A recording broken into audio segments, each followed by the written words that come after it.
Shalom to everyone. Last week we contrasted the Nitziv's insights into the terrible effects of Sinat Chinam that had happened in the Second Temple period, where everyone said it has to be my way and no other way. And we contrasted that with the understanding of the infinite wisdom that divinely revealed Torah has in a machloket l'shem shamayim. The conviction that only my way is the right way, everyone else is wrong, that led to the inappropriate divisions, chinam, sinas chinam, where the opposition was only because you're different than me.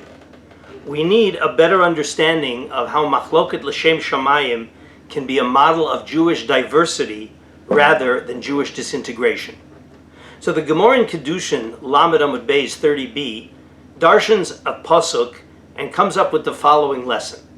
A father and a son, a Rav and a student that are studying Torah, they're involved in Torah study, and they become enemies. But they don't move from their study, from their interaction, until they love each other. What kind of a dynamic is this?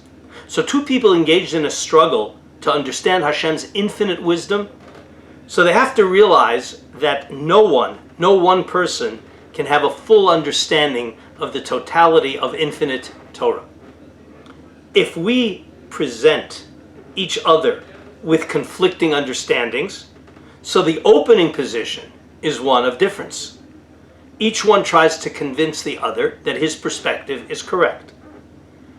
After arguments back and forth, if it's done without an egocentric agenda, without a political agenda, then one of three results come out. You can convince me that you are right. In that case, I'm going to love you for helping me see truth. I'll convince you that I am right. Then there's a similar reciprocal reaction. We end up both loving each other because together we arrived at truth. But there is a third possible outcome, and that is each of us, having heard the best arguments the opponents have to offer, we become even more convinced that our position is correct. You can help me clarify and be more convinced that my perspective is a legitimate one. In that case, I'm also going to love you for helping clarify truth from my perspective. If we both realize that no one has the capacity to fully understand Hashem's infinite Torah, then we can appreciate the clarity our opponent provides to us and acknowledge the legitimacy of alternative perspectives. This, I believe, is the message that Gemara, that drasha, is giving us, is that even if we start out as enemies, as opposition, we end up loving each other because we're all seeking truth without ego. This is the true meaning of machloket l'shem shamayim, sofa lehitkayem.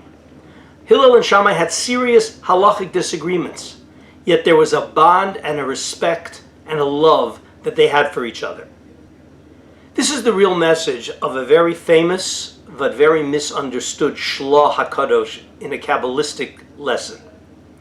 The Shla writes that the Torah is an imprint of Hashem's divinity, and man is an imprint of the Torah, and the Torah is 600,000 letters, the 600,000 neshamos of the Jewish people. Now, numerically, the Torah only has about 305,000 letters. So it's clear that we're not getting a numerical lesson with information about the numbers, but we're getting something conceptual. Letters in the Torah combine to make words and the sentences, and that delivers the Torah's message. These messages reflect the divinity. That's what it means that the Torah is the imprint of Hashem's divinity. And even if one letter is missing, the entire Torah is invalid. Now, being an imprint means that it conveys a message. If the Torah conveys a message of Hashem's divinity, and man is the one to convey and reveal the message of the Torah, then every letter of the Torah, and therefore every Jew of the 600,000 neshamos, plays the role of a letter. This is what the Shla means when he says there are 600,000 letters, la Torah, to the Torah, 600,000 elements to reveal the message of the Torah, and those 600,000 letters are the 600,000 neshamos of the Jewish people. So each letter, each neshama provides a message, and they combine with other letters for the entire message to be delivered. We can't have a Torah if all the letters would be the same. There would be no message there. But we also can't have a letter we can't have a Torah when any letter is missing. Each Jewish neshama is charged with providing a unique element as a reflection of the divinity embodied in the Torah. I want to conclude with another pasuk from Tehillim, chapter 122.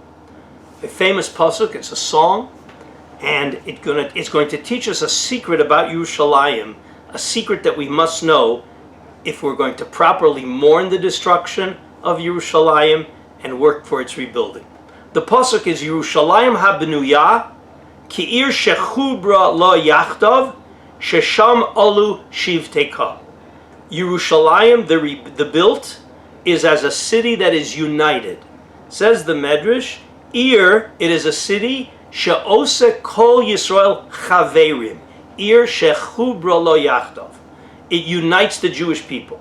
However, there's a caveat that's added. When is this true? Ubilvad shesham olu shivteka. But it's only when the Jewish people go united to Yerushalayim to serve God, and then it becomes a city of unity, a city that is rebuilt. Yerushalayim is called Sion Michlol Yofi. It's called the city of beauty. Beauty is the result of harmonious contrasts.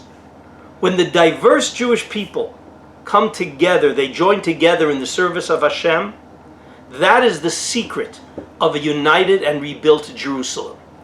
Contrast means not everyone's the same, but that everyone is working together to create a beautiful picture with the differences working in unity. Every Jew working together without ego, devoted l'shem shamayim, to ensure unity and diversity. That's what's necessary for that Beis HaMikdash to be rebuilt speedily in our day.